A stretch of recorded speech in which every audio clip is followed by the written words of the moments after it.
Yun po yung hiling namin sa ating mahal na Pangulo na sana bilisan yung pagbibigay ng ating fuel subsidy at yung service contracting na binabanggit niyang libreng sakay, bilisan sana na ito'y maipatupad na kaagad at makadagdag sana ng pondo dun sa ating mga ayuda na ibibigay sa transport sector. Kasi yung fuel subsidy under DSWD na 5,000, yun po ay intended para sa ating mga drivers.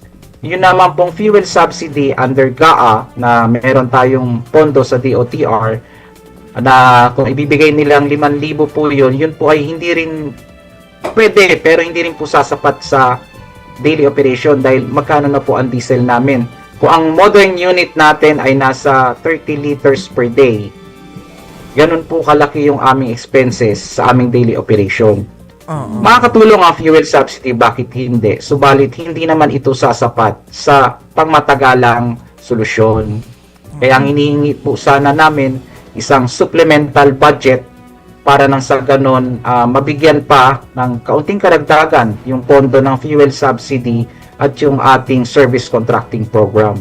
Sir, Para sorry magtuloy-tuloy po yung pakipaliwanag nga sa amin yung service contracting program na yan. So, yung libreng sakay, yung grupo, kumbaga yung kooperatiba ang kinokontrata ng DOTR. Tapos, diretso na doon sa kooperatiba nyo yung bayad. Parang, ano na rin yun? Kumbaga, assurance na meron kayong kikitain for a certain period. Ganon.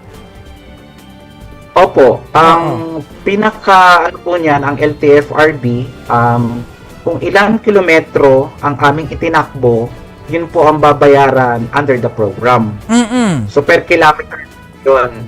So matutugunan natin yung public transport. At the same time, may dagdag na kita at hindi lang po kooperatiba makikinabang dito. Lahat ng 86% na consolidated entities, korporasyon at kooperatiba ay makikinabang po sa programang ito. So, bakit po ninyo sinasabi kanina na mas prefer ninyo yung per kilometer na bayad kesa dun sa isang sistema? Mas maganda po sana yung libreng sakay. Kanya lang alam naman po natin, mas malaki ang pondong gugugulin ng ating gobyerno para sa libreng sakay program. Kasi ang libreng sakay program po natin, ganun din po ang tema nun, per kilometer din po.